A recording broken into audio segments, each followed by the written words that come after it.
he would teach a course in Jewish-Christian dialogue, there would always be in the newspaper a perspective that would go something like the following: why can't the Jews and the Arabs are always fighting, why can't the Jews and the Arabs get together in good Christian charity?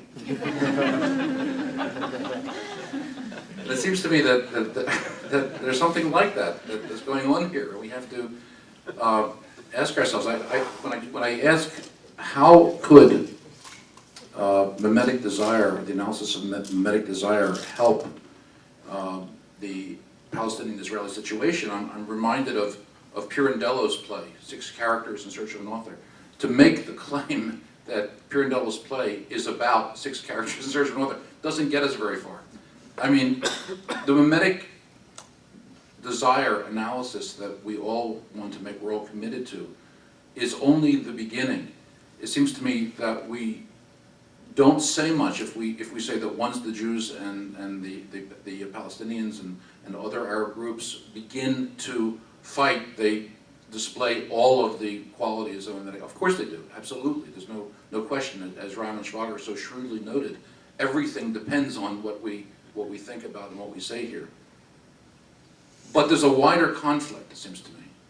And the wider conflict is the history that has produced these two groups, the Palestinians and Israelis in particular, and that has produced, in some sense, the potential for the fighting that's going on. Yes, it seems to me that the contexts are traumatic, and yes, therefore we're going to have post-traumatic responses, and yes, it's post-Holocaust, and one all regards. But it seems to me one of the things that Charles said is extremely crucial here, and we haven't articulated this, and this might be the way that we can seize upon a program for the future, which is Western failure. That is to say, to what extent have we in cover thought about the history of the West as a victimizing entity? That is to say, to what extent has the perpetuation of scapegoating gone on in the very conception that there's a Palestinian-Israeli conflict? As soon as we say Palestinian-Israeli conflict, haven't we reestablished that exclusionary perspective that in some way, at a kind of baseline, has created the problem?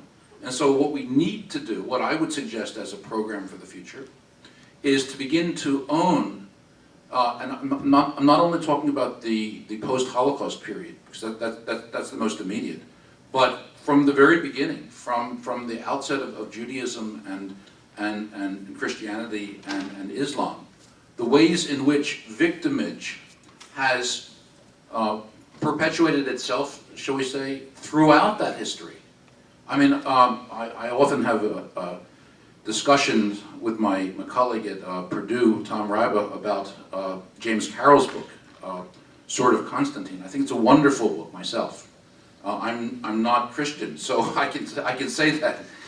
Some Christians like it, some Christians did not like it. But it seems to me it raises uncomfortable facts about the history of Christianity that one has to engage. It seems to me that Charles was referring to that when he talked about the failed Western approach. So, I mean, I want to endorse what Charles said in that regard.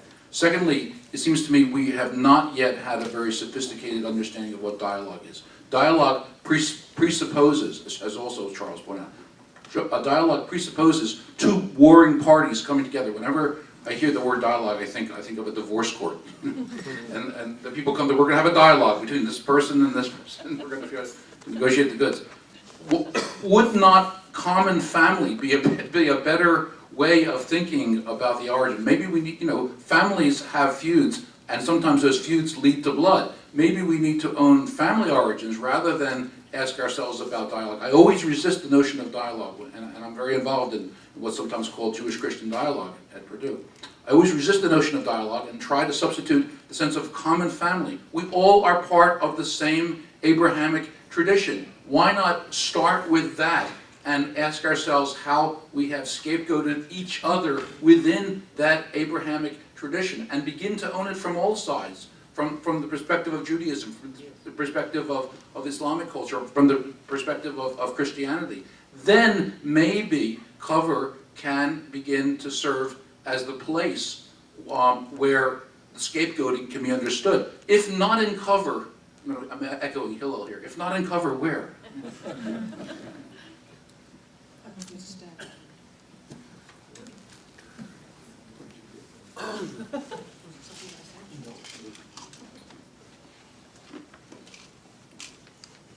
Good morning. Still morning, just.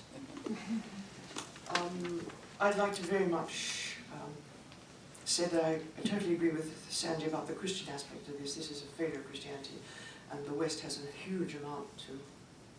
This is something we should look into. I'm coming at this from a very practical point of view. I go there a lot. I've just come back 10 days ago.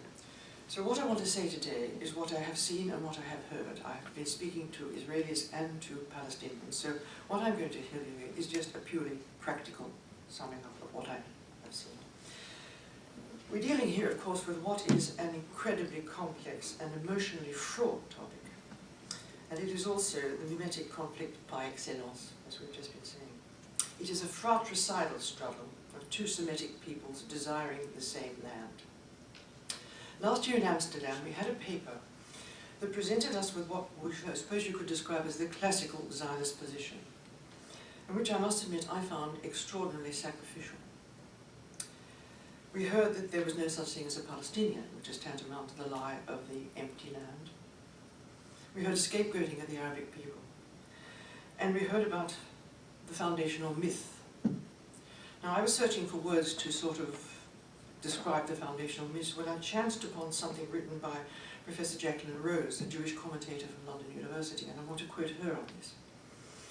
She said, according to the official Zionist mantra, Israel was the target of an unjust war, the outcome of irrational Arab hostility to the Jewish presence in Palestine.